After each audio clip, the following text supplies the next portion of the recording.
Sandals was founded the year I was born. So it kind of grew up in our household. For me, I remember when we got to about the third hotel. I can remember very clearly. I remember Jamaica had a hugely devastating hurricane called Gilbert in 1988. I remember that very clearly, devastated everything. But my first real job in our organization, I was 7 years old, stuffing envelopes because this was at the time when we moved to Miami for 6 months when Hurricane Gilbert destroyed Jamaica, destroyed all the schools. And I went to a school in Florida for 6 months. And my old man thought it would be very fitting that 7 years old is clearly old enough to start work. So I started putting envelopes in brochures in envelopes and mailing them in those days. And then all the summer jobs, a lot of the time people say you should, the greatest thing you can do is work experience. If you get an opportunity to do work experience before you graduate school or during school, what you learn in that period, whether it be 3 weeks or 3 months, school will have a hard time keeping up with the reality of the world. And so for me, I always worked summer jobs and Christmas jobs, and I worked outside of our organization too. And then you sort of know it. You know enough to know what you don't know, which is important, and then you focus on that. And then I moved back to Jamaica 12 years ago, live in Montego Bay today. Good afternoon, everyone. My question to you is, seeing that Sandals is a very big company and you have great responsibility, I want to know, how do you not let it get to your head, seeing that you're in control of so much? You're a young man. I'm just putting on a show here. When I get out of here, I just... Because most young people having all of this responsibility, they buy flashy cars, they fly all over the place, they do. How do you stay true to yourself? When I first was given my job, I was 25 years old, and I suppose it was a bootstrap, a throw in the deep end kind of thing. But I must be honest, I've had amazing mentors. I've had amazing people that have been there before me, and I've always respected them. They're my elders, and they've always respected the position that I hold. And can I emphasize that part of making it all work, so working with everybody. And in the early days, I used to get very stressed out, work night and day, and start breaking out and having, but you just have to recognize, which is what I said to you in my speech, things are going to go wrong. We have over 1 million customers a year in all these different islands. We have 13,000 team members that work with the group. Somebody's going to make a mistake, and sooner or later you're going to get a phone call to sit in the middle of it, and you just have to accept that it happens at any time, and that's your responsibility, is to use the systems, use the people, and work through the challenges. I don't think anybody in this world should be. You can be confident, but you shouldn't be cocky. And there's a massive difference there. So I've never seen anybody. If you start rising and getting too big for your own boots, you lose touch with what it is that makes you, and what makes our organization is the people within our organization and the humility that exists within the organization. We'll get very opinionated and bullish if people start pushing the company around. But we'll do that in defense of the 13,000 people that work for the organization. But being cocky is just completely unnecessary, and it's not like our Caribbean nature. Miss Trinidad, sorry. Sorry, my bad. There's a young lady there, and right. We'll hear from you, please. With a beautiful smile, your presentation was awesome. Thank you. Hello? Yeah. Okay. Okay. Coming from the Caribbean, and as you mentioned before when you were giving your speech, people tend to look at the hospitality industry as, wow, food and beverage, rooms division. What would you say to someone coming up in the industry who viciously wants to pursue their dreams but is constantly bombarded by outside opinions saying there's potential for better, there's different things you should be doing, you shouldn't relegate yourself to just culinary, anybody can cook, anybody can make a bed. What do you say to someone who is passionate about the hospitality industry but is down or facing opposition constantly? And I'll put the ball back in your court. Whose life is it? It's your life, right? That's understandable. So at the end, you heard the Maya Angelou quote. You must do. You can. If somebody tomorrow, and I heard you talking about 6-figure salaries. If somebody came in tomorrow and said, "Look, here's all the fame and here's all the fortune," if that's what you want. That's what you want, right? And it's about what you want, and it's about what's going to make you wake up every day and want to go to work. When you don't have to try, then it'll just happen. Meaning, if every morning you drag yourself out of bed at 5 o'clock in the morning, hospitality is 24 hours, ridiculous hours. But if it's work, if you see it as work, it won't work long term. If you see it as something that you love. For me, I don't really know. We're in a bunch of different sectors. I love cars, and for the Jamaicans in here, we start, we have a car business, and there's different parts of our organization as media. I'm the deputy chairman of our newspaper, but it's very arm's length from a media point of view. But media doesn't do it for me. Truthfully, I act as an executive and control a P&L statement, and that's it. But media doesn't inspire me. So you put people in place that can run that business. What inspires me is the automobile excursions, Caribbean excursions, and our hotel business, and what we do. So that's for me, that's what I do. For you, I would say follow your dreams and do exactly what you want to do for you. Get a good mentor, work with a good organization that's going to develop you. I know one. I'm just saying.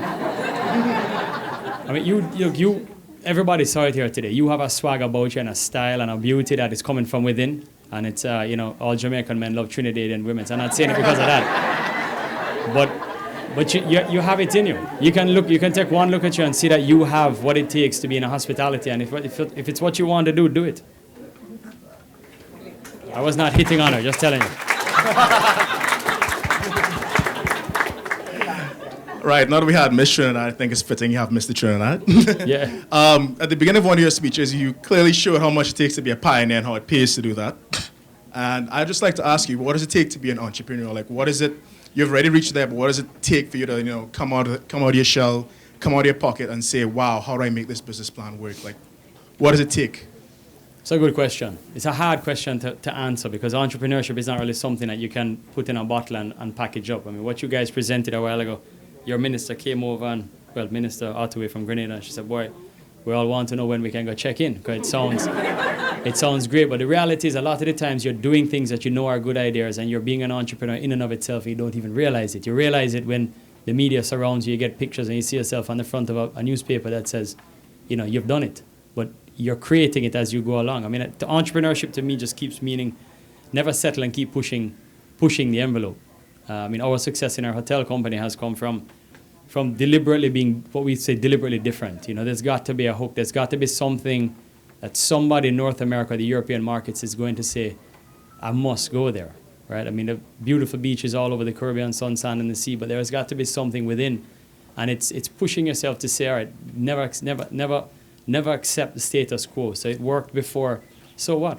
It may not work the next time. Just every day, evolve, and I don't really regard myself as an entrepreneur. I just regard myself as somebody who has a work ethic that likes to work with people and do what we do. And if magic happens, then that's good too.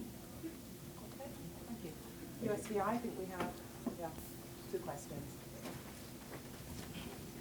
Good afternoon. Coming from a fairly new program in St. Thomas. Okay. In St. Thomas, we're in our 2nd year of the program at our university, and we've been having a very tough time with internships. Do you offer internships to outside islands or countries to where you have your hotels? I'm so glad that you asked me that question.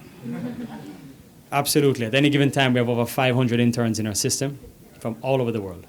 From Luzerne right back to Caribbean, Suriname, Trinidad, all over. We run a division of our company called the Sandals Corporate University, which we set up when we turned 30 years old. Rather than have a star-studded party with lots of alcohol and fireworks and celebrities, we decided to found a university for the training and development of our team members. And 99% of our team members are Caribbean nationals. We put $5 million in an account, which is where it started. We then made ties with Ryerson University in Toronto, Florida International Hospitality, Johnson & Wales Hospitality, the American Lodging Association. We have 10 partners that we work with, and effectively, what we do is in our organizations we hire personality, and then we train the skill set. So you guys are coming out of a very privileged position by being educated, like myself in hospitality, but a lot of our Caribbean nationals, the reality is that they don't. So we will actually teach people to read and write, and you can start from reading and writing all the way to getting your MBAs and doctorates with the Sandals Corporate University, which is internationally accredited. But a function of that program, I had the great privilege of being, I don't know if it was because I was a terrible child or if my parents really wanted me to go to a boarding school, but I did go to a boarding school in America for a couple of years. And I lived with people that were Chinese, German, Mexican, Colombian. And what I learned from them We lived in a room, in a dorm with 100 people. What I learned from them in terms of their culture, their cuisine, and what's important to them as friends and nationals of other countries could never have been taught by anybody with a textbook. It genuinely could not have. So we took that experience and molded it into our internship program, where we believe there are key positions in a hotel. Sandals, if it's a French restaurant, we believe there should be a French chef. It's a pretty simple philosophy, right? If we're making conch salad, we believe a Bahamian should make the conch salad. And that goes right through the Caribbean for all of our various nationalities.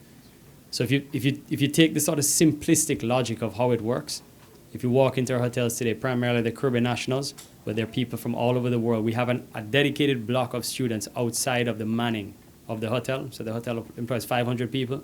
We probably have something in the order of 35 people that are brought in from different islands off. They're separate and apart to the day-to-day running of the hotel that give the hotel that international flair.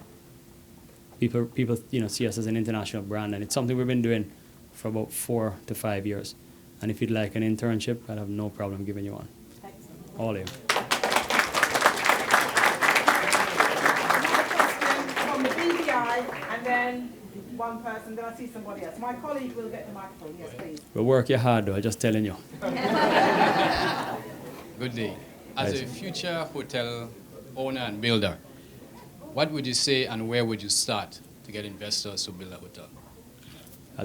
What would I say? Well, start with your product. What are you? Our formula is simple. We are on beautiful beaches, and it starts with the real estate, and then it starts with the actual, what is it that you're going to offer? What's going to, segregate you from the next best guy down the road? Generally, we're not competing with one another, but you do have to stand out and have a message. The world as we know it today, over the last 5 years, this is the new normal today. The cost of capital and the securities that you have to go through from compliance to access capital is 10 times harder than it was 5 years ago. So the banks are going to come in, they're going to regulate, and they're going to ask you 1,000,001 questions as to how you don't lose their money. But ultimately, it's their money, so they're in it with you as a joint venture partner, whether or not they see that. I think you really have to. Hotels are hugely capital intense. Many of the governments in the Caribbean today are becoming more aggressive with incentive. If you come to New York City right now, if you move your business from Florida to New York City, it's tax-free.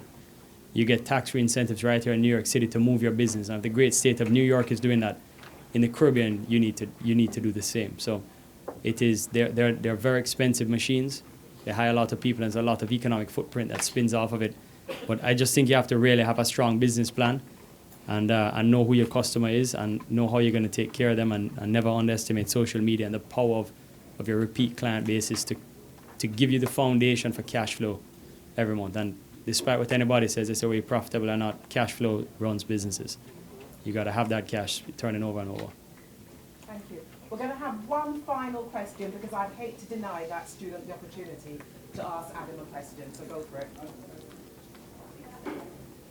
Hello. Good afternoon, Mr. Stewart.